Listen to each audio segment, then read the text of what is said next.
ইফতার আবার তাড়াতাড়ি করা আরেকটা সুন্নাত।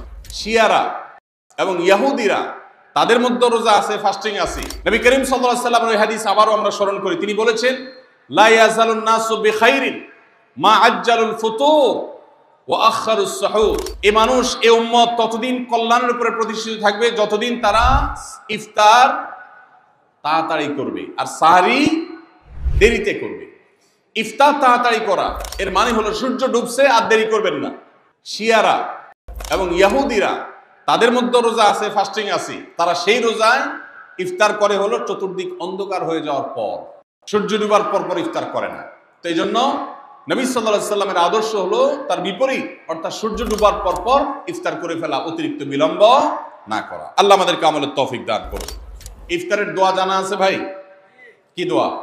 আমরা একটা দোয়া কমন জানি বাংলাদেশে মানুষ, সেটা হলো আল্লাহুম্মা লাকা সুমতু আলা রিজকিকা আফতারতু। এটাও হাদিসে বর্ণিত হয়েছে, কিন্তু হাদিসের সনদ নিয়ে অনেকে কোনোটা নিয়ে আলাপ তুলেছেন, প্রশ্ন তুলেছেন। আল্লাহুম্মা লাকা সুমতু মানে হলো, হে আল্লাহ, আপনার উদ্দেশ্যে রোজা রেখেছি, ওয়া আলা রিজকিকা আফতারতু, এবং আপনার দেওয়া রিজিক দিয়ে ইফতার করেছি। আর ইফতারের আরেকটা দোয়া হলো যাহাবাজ জামা ওয়াবতাল্লাতিল উরুক ওয়া সাবাতাল আজরু ইনশাআল্লাহ। এটা একটা দোয়া। যদি এগুলো দোয়ামূলক নয়, আমরা দোয়া বলছি, এটা মূলত আল্লাহর কাছ থেকে একটা প্রত্যাশা।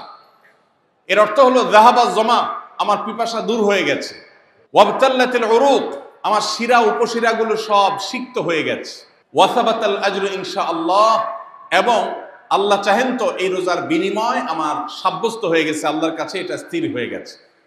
এটা হলো ইফতারের দোয়া। ইফতারের দোয়াটা কি ইফতারের আগে করব না পরে করব? ইফতারের দোয়াটা যারা ইফতারের আগে করার পক্ষে তারা হাত তোলেন, অল্প সংখ্যক মানুষ।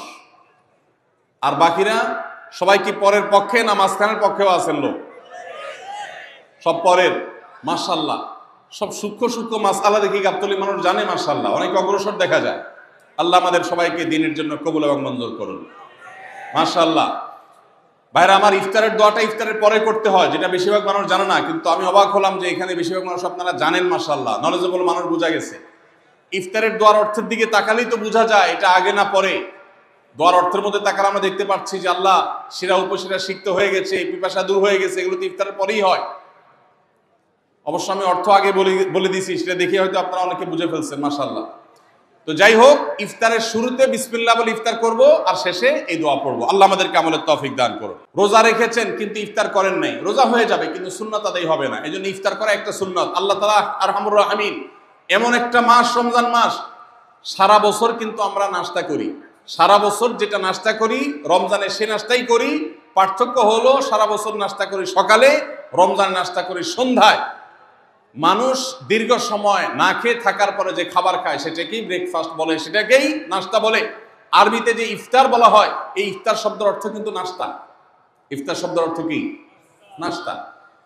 সারা বছর নাস্তা খেলে কোনো সওয়াব হবে, কিন্তু রমজান মাসে আপনি যদি সারাদিন উপবাস থাকার পর সন্ধ্যায় ব্রেকফাস্ট করেন, অর্থাৎ ইফতার করেন, তাহলে আল্লাহ তাআলা আপনাকে সুন্নাত পালন করার সওয়াব দিবেন। এই জন্য ভাই, ইফতার করা একটা সুন্নাত। সাহরি এবং ইফতারে খেজুর খাওয়া, খেজুর দিয়ে সাহরি ইফতার করা। ইফতারে আপনি অন্য যা খান না খান, খেজুর দিয়ে খাবেন। নবী সাল্লাল্লাহু আলাইহি সাল্লাম আদা পাকা আদা খেজুর দিয়ে ইফতার করতেন, যেটাকে রোতাব বলা হয়। আর যদি সেটা না পাওয়া যেত, সাধারণ যে কোনো খেজুর, সেটাও না পাওয়া গেলে একটু পানি খেয়ে তারপর তিনি ইফতার করতেন। আমরা ইফতারে খেজুর খেতে হয় সুন্নাহ, এটা আমরা জানি, কিন্তু যেটা জানি না সেটা হলো সাহরিতে খেজুর খাওয়া। ভোর রাতে সাহরিতে খেজুর খাওয়া সুন্নত। এটা আগে কে কে জানতেন? হাত তোলেন। আগে জানতেন? মাশাআল্লাহ, হাত নামান। গত বছর রমজানে সাহরিতে ভাত তরকারি যাই খাইছেন না খাইছেন, একটা হলো খেজুর খাইছেন, কারা কারা হাত তোলেন? মাশাআল্লাহ। এদিকে সব আমল করা মানুষ, মাশাআল্লাহ। তাহলে তার ওয়াজ টোয়াজের কোনো দরকার নেই। এত নলেজেবল মানুষ, এত আমলদার মানুষ যদি এলাকায় থাকে, তাহলে ওয়াজের দরকারটা কি? আল্লাহ আমাদের সবাইকে আমলের তৌফিক দান করুন।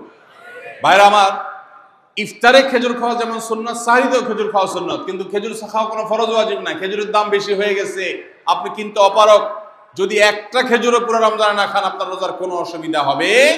তবে নবী সাল্লাল্লাহু আলাইহি সাল্লাম যেহেতু ইফতার এবং সাহরিতে খেজুর খেতেন, আর খেজুরে প্রচুর পরিমাণ সুগার আছে, উপকারী, যেটা মানুষের স্বাস্থ্যের জন্য উপকারী, প্রচুর পরিমাণ এনার্জি আছে, খাদ্য শক্তি আছে, সারাদিন রোজা রেখে আমাদের যে সুগারের ঘাটতি হয় সেটা পূরণ করার জন্য সহায়ক হয়। এই জন্য সাহরি এবং ইফতারে খেজুর খাওয়া এমনিতেও উপকারী। আর নবী সাল্লাল্লাহু আলাইহি সাল্লামের সুন্নাহ, তিনি বলেছেন নি'মা সাহুরুল মুমিনি আত-তামার, ইমানদারের সাহারির আইটেমের মধ্যে সবচেয়ে বেস্ট উত্তম হলো খেজুর। এই জন্য অন্য যাই খান না খান একটু হলো, এক পিস হলো খেজুর খাবেন, ইনশাআল্লাহ সুন্নাত আদায় করার নিয়তে খেলে এই খেজুর সুন্নাতটা আদায় হয়ে যাবে। আল্লাহ তাআলা তা চাহেন। তো রমজান মাসে রোজা রেখে আমরা বেশি বেশি দোয়া করব। চলতে ফিরতে উঠতে বসতে দোয়া করতে পারেন। আমাদের মায়েরা অনেকে শুনছেন আমাকে, রমজান মাসে আপনি গৃহস্থলী কাজ করছেন, রান্নাবাড়া করছেন, ঘর ঝাড়ু দিচ্ছেন, আর মনে মনে আল্লাহর সাথে কথা বলেন। দোয়া মানে আল্লাহর সাথে কথোপকথন। আল্লাহ আপনি আমাকে মাফ করে দেন, আমার বাবাকে মাকে মাফ করে দেন, সন্তানগুলোকে হেদায়েত দান করেন, চোখের পানি ফেলেন। নিয়মতান্ত্রিক দোয়া, বসে বসে হাত তুলে দোয়া করবেন কেবলামুখী হয়ে। আবার চলতে ফিরতে উঠতে বসতে, এমনকি ওযু নাই সে অবস্থায় দোয়া করবেন। নবী সাল্লাল্লাহু আলাইহি সাল্লাম বলেছেন 3 ব্যক্তির দোয়া ফিরিয়ে দেওয়া হয় না। কয় ব্যক্তির দোয়া? লা তুরাদ্দু দাওয়াতুহুম, 3 শ্রেণী মানুষের দোয়া ফিরিয়ে দেওয়া হয় না। এর ভিতরে এক শ্রেণী হলেন মাজলুম, কারোর জুলুমের শিকার হয়েছে। এই ব্যক্তি জালেমের বিরুদ্ধে যে তার মনের আকুতি থাকে, বদদোয়া থাকে, আল্লাহ সুবহানাহু ওয়া তাআলা এটা ফিরিয়ে দেন না। এই জন্য পৃথিবীর ইতিহাসের কোন জালিম আপনি দেখাতে পারবেন না যেই জালিমকে আল্লাহ ছেড়ে দিয়েছেন, আল্লাহ ছাড় দিয়েছেন কিন্তু চূড়ান্ত ভাবে ছেড়ে দিয়েছেন, এমন কোন জালিম আপনি দেখাতে পারবেন না। এই জন্য ভাই কখনো কোন অবস্থাতে কারো প্রতি আমরা জুলুম করব না। আল্লাহ আমাদেরকে সেটা মানার তৌফিক দান করুন। তাহলে 3 ব্যক্তির দোয়া কবুল হয়, ফেরত দেওয়া হয় না। তার ভিতরে একজন হলো মাজলুম, যার প্রতি আপনি জুলুম করেছেন, সে আপনার বিরুদ্ধে যে বদদোয়া করে, এটা লাগবেই লাগবে, আজ হোক আর 2 দিন পরে হোক। নাম্বার 2, মুসাফির, যে ব্যক্তি সফরে আছে, সফররত অবস্থায় সে যদি দোয়া করে, সে দোয়া আল্লাহ তাআলা কবুল করেন। 3 নম্বর হলো রোজাদার ব্যক্তি, as-সাইম হাত্তা ইফতির, রোজাদার ব্যক্তি সারাদিন ভর রোজা করলে ইফতার রাগ পর্যন্ত, সারাদিন দোয়া করলে ইফতার রাগ পর্যন্ত তার দোয়া কবুল হয়। এই জন্য রোজা রেখে আমরা বেশি বেশি আল্লাহর কাছে দোয়া করবো ইনশাআল্লাহ। চলতে ফিরতে উঠতে বসতে মনে মনে আল্লাহর সাথে কথা বললেন, চাওয়া তাওয়াকে পেশ করলেন, বাস এটাই হলো দোয়া। আস-সুন্নাহ ফাউন্ডেশন, উম্মার স্বার্থে সুন্নাহর সাথে।